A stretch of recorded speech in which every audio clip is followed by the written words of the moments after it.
Okay, we had a problem here. Just say again, please.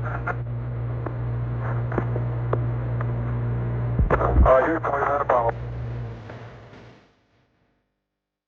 It was plagued by bad omens and bad luck from the very beginning. Looks good here, flight. Good agreement.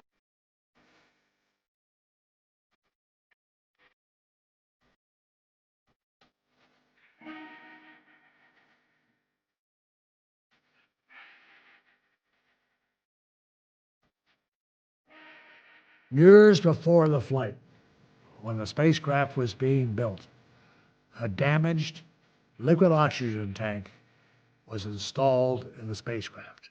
The tank had been dropped on the factory floor.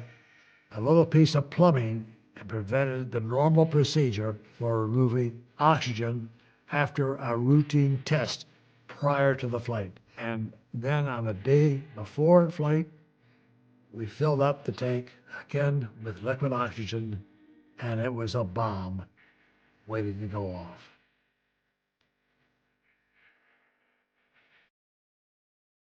This is the crew of Apollo 13. Wish everybody there a nice evening, and it's probably to close out our section of Aquarius and get back to a pleasant evening at Odyssey. Good night. Actually, it was the end of the workday. We were fixing to go to bed after we did a few things to clean up, and the next morning go into lunar orbit and get ready to land. Then that was a large bang. When the explosion first occurred, we didn't know what happened. And that just rang through the metallic structure. Houston, we've had a problem. I was in the lunar module, and then I went down into the command module. We may have had an instrumentation problem, flight. Roger. And we had a pretty large bang associated with the caution and warning there. Started to look at the instrument panels. One of the quantity gauges, one of the tanks was 0. That was the tank that had blew.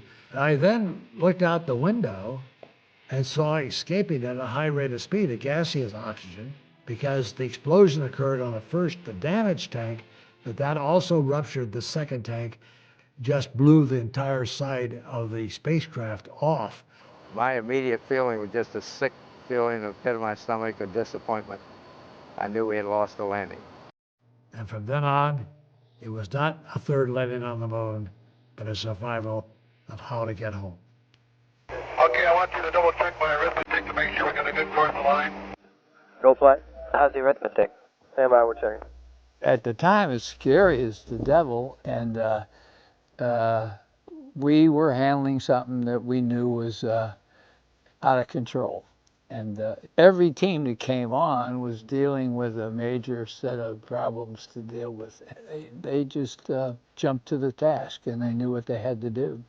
Okay, now let's everybody keep cool. We got LEM still attached. The LEM spacecraft's good, so if we need to get back home, we got a LEM to do a good portion of it with.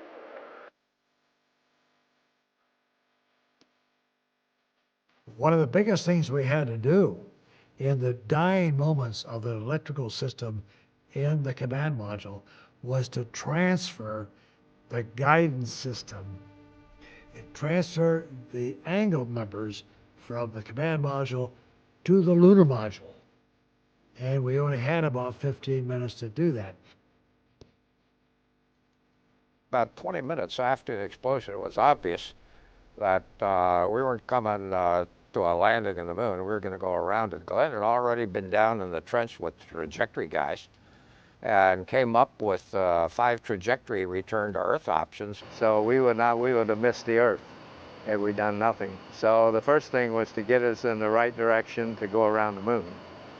And that was the first maneuver we made. We used the landing engine, the engine we normally would land it on the moon.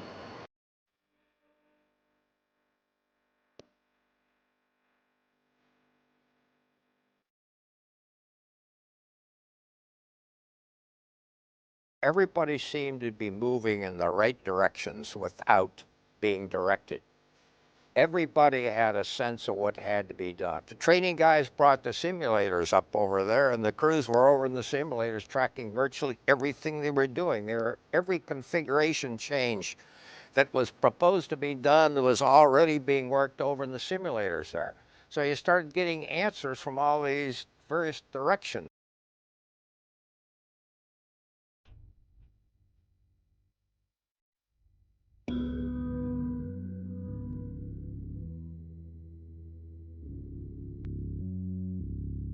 The command module was very wet.